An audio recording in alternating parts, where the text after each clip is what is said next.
Guys, deluded you. Now it's a certain month, so I'm coming with certain content for that certain month. Clyde Best, formerly of West Ham.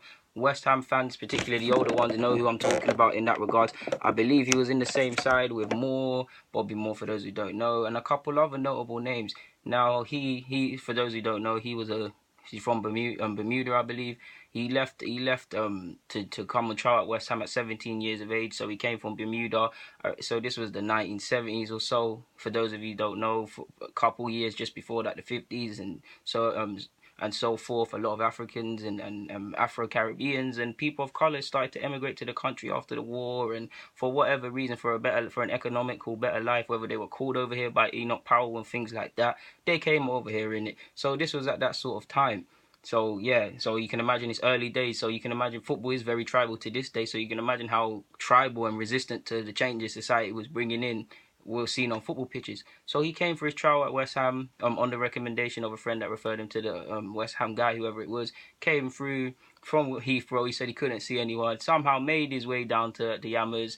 Long story short, eventually got put up in digs with a family that had mixed race kids.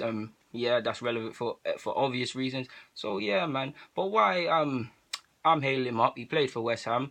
Those of you who don't know, the 70s and 80s, along all clubs, but Chelsea and Hammers in particular, must have been tough for black players. And he was playing for one of them, and he had a tough time. I mean, there were times where someone said they sent him a letter saying they're going to throw acid in his face as he runs out. Do you know how scary that is? I mean, you see in present day 2017 all the acid things. So you can imagine that. People want to throw acid on him just because of the color of his skin. Now, we know they're cowards and they're still going to be around today. And to be honest, I praise him for his mental toughness and resilience and things. We know black players had to. I don't feel right saying it, but they had to take. I say we, obvious reasons. We had to take it because that was a norm if you're going to be being a footballer. You're at a time where you were seeing nonsense commentators. I know because I've spoken with older fans and older family members. Commentators saying nonsense stereotypes to do with black players and etc. etc. Monkey chants throughout the whole time he's playing games. Away games were bad. He said at Everton he dealt with monkey chants in particular, and that one really rattled him. I credit him for his mental toughness and resilience and not letting them win, man, because he's paved the way. Black players, we've got a long way to go in regards to management, but widespread black players at every club. I mean, the very club he dealt with all of this. Look how many black players are in West Ham squad. Sacco, is his name Obeng or whatever his name is? I can't say his name properly ever. Winston Reed. There's a couple other players here and there, man, that have been there at Hammers, and these were a rarity. He's called monkey chants. Like, without people like this that didn't do these things, there'll be no Thierry Henry, there'll be no Didier Drogba, there'll be none of these black players in England. Ultimately, if I look at it, me coming through, someone that was born in the 90s coming through, and I'm looking on TV, I wouldn't see any black faces, so how could I be inspired? Now, it's not all about blacks and whites, but let's be serious, people. It is nice to see a similar face on TV that you can aspire to, especially when you're on BME. Let's be honest. You guys watch me because you know I don't mix my words. It is nice. The same way it would be nice to see managers now, not to make it about managers, we have a long way to go in that regard. A black manager is an anomaly. Chris Hughton, what's his name? Chris Ramsey before him, Hasselbank. These are anomalies. You can pinpoint that. I don't want it to be like that. I want it to be like how once upon a time the players were like that, but now look at it. You can name how many black players of several clubs. So many, so you would lose count. That's what I want to see for a manager. It's a far cry. It's ironic in Everton's case as well, because I mean he was racially abused at Everton, all grounds, but in particular Everton. And I believe, don't correct me if I'm wrong, one of their top goal scorers is now Romelu Lukaku. So you can see the significance. He said the best way to shut them up was to score goals, and he did that in a plenty and shut them up, man. He said there was one he danced past several team members of the opposition and scored, and it shut up the fans.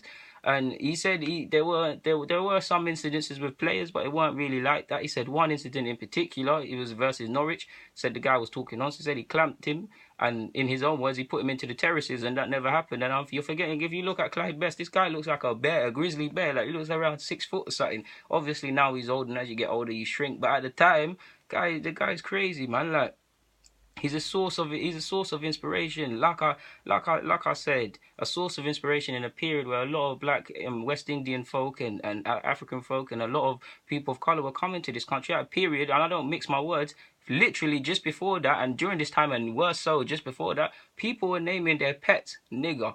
People were saying things like, and I quote, no cats in regards to housing, no cats, no dogs, and no niggers. We've seen that throughout time with black people, but I mean, the 70s wasn't that far away, to be honest with you. I was born in the 90s, the 70s was 20 years before that, so my parents were going through that. God knows what happened with that. So we are very young in these sort of things. I know people like to say, oh, it's over, forget about it. And to a degree, we have made progress. But a lot of these things are still persisting. Many of the people that had these same attitudes are still, quite frankly, alive. So we've got a long way to go. But big up to him, man. I mean, Hammers, I mean, he was getting abused by his own fans. He was getting abused by other fans. And he helped pave the way. I wish I could take away the hurt and just degrading a man and making him feel like that.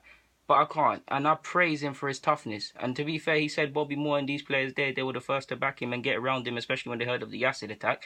But yeah, man, it's just, he paved the way. Like, he paved the way. You got to hail up the forefathers. He paved the way. Like, he ran so players could walk. There's not much more to say on that front. Shout him out. Like I said, it's Black History Month, so I'm trying to come with some content as well as everything else out. In case you haven't checked, I am black. So yeah, shout out to everybody who likes the content of all variations, to be honest with you. Guys, the Loot Lagoon, I'm signing out. Get in the comments if you've got 2 pence to add. If not, just like the video and subscribe. Lionel Messi, this YouTube thing is out, man. I'm out.